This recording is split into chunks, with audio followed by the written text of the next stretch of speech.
Let's jump into this first story from the New York Times. New York authorities prepare for unprecedented arrest of an ex-president ahead of a likely indictment. Law enforcement officials are making security plans as some of Donald J. Trump's supporters signal that they intend to protest. Donald Trump called for them to protest. Here's the video.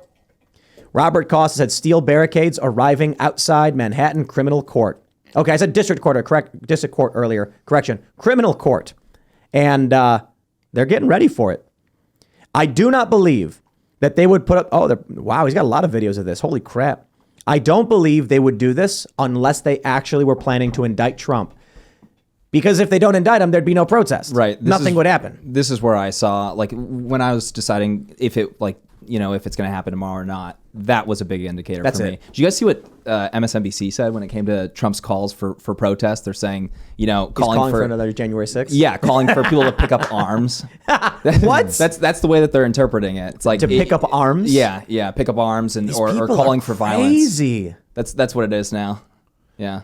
So, just like, you know. It's just like how they interpreted January 6th. Like when they hear certain words like we're going to fight for our country, they take it and make it the most vicious interpretation. Oh, YouTube does the same thing all the time. I got to tell people, like, if they want to give you a strike and you say something, you got to fight for your right. Like, whoa, wow, that's a call for violence. Yep. These insane standards that they hold for the right, it's so comical too. Be like 2020, the riots of 2020, they would do everything that they could to basically work it down. If a super violent riot, they would work it down to just being, it's just some people. There's like a whole parking lot on fire, and that's the standard that they hold themselves to. The police station was burning down and they're like fiery but mostly peaceful. That's where the meme comes from. Like in Portland at the Marco Hatfield Federal Courthouse, trying to burn down the courthouse with federal agents inside, and they're still not reporting on it. All Trump has to say is, hey, go protest, and that's a call for action, a call for violence. I didn't hear his call, but what was it like? If he gets arrested, he wants people on the street. He said protest. No, he said protest. He said protest and we need to take our country back, which they also interpret as something It's malicious. so vague. Like, should he be more specific? Like, be here at this time, protest illegal or unjust arrests of presidents and things like that?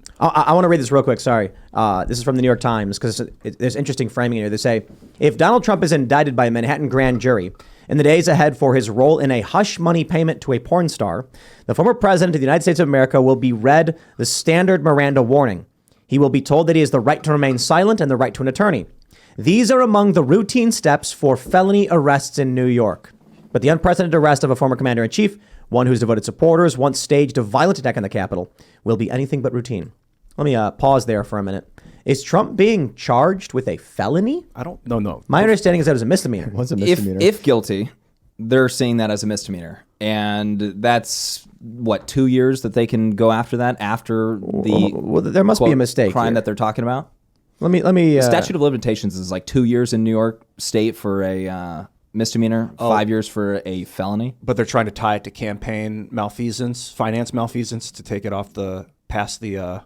That's how they're trying to extend it past that 5 years, even, because we're talking about a DA that's looking at something that's typically, if guilty, maybe a misdemeanor at best.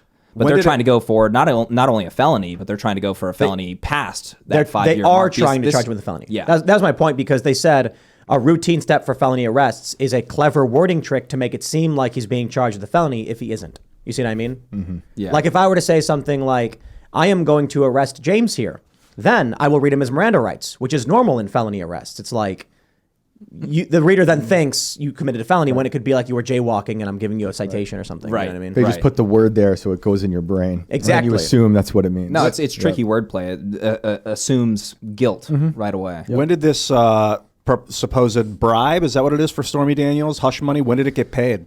2016, before the election. That's what they were talking about. I guess it happened, like the action that they're all talking about happened, they were saying 2006, and then 2016, this hush money, more of like a NDA. Hush money is right. Do people usually say that for an NDA? Hush money? I don't think Seems so. a I little think bit- hush money is like when you commit a crime. You know what I mean? Like if someone catches you committing a crime and you're like, I'll give you money if you don't say anything. Right. Hush money This is just an suspicious. NDA. This is like they hooked up and he's like, but don't tell anybody, and we come to an agreement on non-disclosure. It's like Right. it's like a contract. Right. It's like I'll give you X money in exchange for X behavior. I don't know if there's any. How is that illegal? Well, and a lot of people were also talking about it possibly being some sort of like nuisance, or hopefully that's the right phrase, payment. Because $130,000 when you're trying to win an election, if they were actually, if it was right. for that purpose, right? If it was for that purpose that they're arguing, $130,000 to a billionaire seems a little bit low, doesn't it? Especially Yeah, what was when it? it comes to She was going to write a book or if something? it was the case. Like if it was the case, if he cheated on her or whatever, if he was trying to keep that quiet. I think they pay more than that. I think it's all nonsense. You know, If they can arrest him for this, we should be able to arrest every president right now for everything else. We got to look at the Tar Reid allegations against Joe Yes. Biden. You've got to look at the Hunter Biden War criminal allegations with stuff. Burisma and the bribery. So the allegation against Trump is that he gave some chick he banged money so she wouldn't talk about it. The allegation against Joe Biden is he slammed a woman up against the wall and forced himself on her. Mm-hmm. In the Capitol. In the Capitol. Now, I'll be to be fair, it was 30 years ago. You're going to be hard pressed to find any evidence of this. The same thing with Blasey Ford and Kavanaugh, although that one lacks any credibility. So much so they had to keep calling it a credible. What do they call it? A credible accusation or something? Yeah. Credibly accused. And it was like, you're saying that because it's not. Like you're saying it over and over again because the people who listen to you and follow you are dumb as a box of rocks. Right, right. And you need them to repeat it. Because there's nothing credible about a lady 30 years later lying about everything and then accusing some like Boy Scout of being a gang rapist. Yeah, bringing absolutely zero evidence, and everyone in his life was like, "Oh, he's a great guy at that time." Like, I don't know what She was you're like, talking about. and then that other lady was like, he would line up outside of rooms and the men would all gangbang women. And it's like, bro, if that happened, it would be like the cover of a newspaper. It'd be the biggest scandal in the college's history. For sure. Never happened. For sure. The reason that presidents tend to pardon past presidents when they get out of office is because you want to avoid this, kicking the ball. Like what'll happen is if Trump really gets persecuted and arrested, then when Biden gets out of office and another administration comes in, they very likely will arrest Biden for the same kind of crap. And then you'll have a cycle of arrests and political persecution, which devolves into anarchy and a loss of government. Ford pardoned Nixon, right? Yeah. To end the long national nightmare. And as a way to try to bridge the gap and all the division and chaos that was going on in the country. And I don't think that's something that would happen in the current political climate. Where Biden's going to pardon anybody. I don't know if Trump's going to pardon anybody. He might, because we talked about this before. But the first thing I'll say, Ian, is Trump is being persecuted. If he's prosecuted, it's something entirely different. They've been persecuting Trump for a long time, just coming after him for anything, for any reason, because they hate him, because they're a zombie cult. There you go. Well, also, I think it's important to kind of explain what's going on here with the district attorney, right? They've looked into this, quote, hush money multiple times. This is, I believe, the third go at this. Every other time from much higher courts, they're saying, okay, well, there's not really enough to charge Trump for anything here. Now we have a very, very progressive Soros DA in Manhattan that's just saying, okay, well, yeah, we'll give it a shot. I'm sure if I get him in front of or if I present this in front of a grand jury, we got a good shot at it. Get him subpoenaed and force him in a criminal trial to testify, and we'll get him on something. Right. But accuse him of perjury or something. For this DA, he has a record of downgrading charges. They're not prosecuting, what is it, prostitution right now. They're not prosecuting for resisting arrest or any of that going on. He's a very progressive DA that is super soft on crime, but for this, he's going as hard as possible on a quote crime that, if it were to be the case, it would be a 6-year-old misdemeanor. But I think Biden might actually pardon Trump.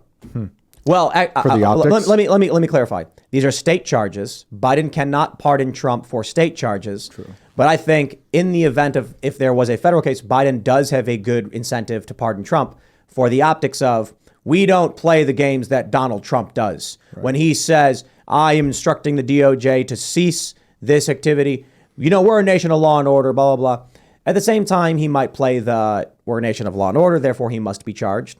But I think there's a possibility in a federal event that Biden would be like, I'm the bigger man, look at me. I think there's a lot of people who would reject that, who like Biden and who hate Trump so much that if he were to pardon Trump, they would see that as a weak thing for their side. This is a group of people that don't care what They're it bloodthirsty. is. They want to see him behind bars. Are zombies bloodthirsty, right?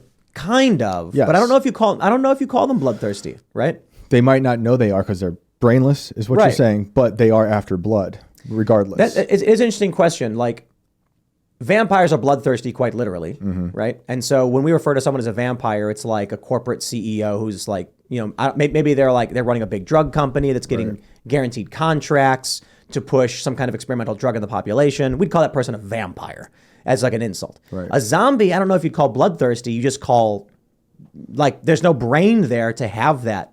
It's just chaos and destruction. Yeah. So we just call them zombies. Right. Like, zombies But they don't can still need to eat. I don't think they can just stand there for like 1,000 It depends years. which zombie universe you're in. Yeah, which technically. you're watching. You know, are these the running zombies? Which kind of zombie do we got here? They're the voting zombies for sure. But I don't know. What we need to do is you got to starve the zombies out by turning off all social media for like a month, and then just watch them all spin around confused, not knowing who they're supposed to pretend to be. You know, I think it'd be fun. Is it irreversible damage though? I don't know if turning it off for a month will even fix it. No, at this you point. Like a month later, there's just people standing in the middle of the street. Their eyes are white and they're just like not moving. And it's like, well, there's nothing there anymore. It's like when Adam and Eve realized they were human for the first time and that they were naked in a garden. That is what would happen to the zombies. They'd be like, "Oh, Yeah. you're you and I'm me." They're realizing that they can like think critically by themselves without being told what to do. I will say, I think from my personal experience, I think that the left is off the rails enough right now to where they're just bloodthirsty when it comes to Donald Trump. They don't care what the consequences are of locking him up for something that's completely absurd. It's obviously political persecution, right? It's obviously political persecution, but I don't think they care at all. And I don't even think that they care. Like, I don't think they're thinking far enough ahead to even see this being a major help to Donald Trump in his campaign. He's already raising money, using this to raise money right now. Thanks for watching this clip from the Timcast IRL podcast. Hang out with us live Monday through Friday at 8 p.m. and become a member over at timcast.com for uncensored, members-only shows exclusive. Thanks for hanging out, and we'll see you all next time.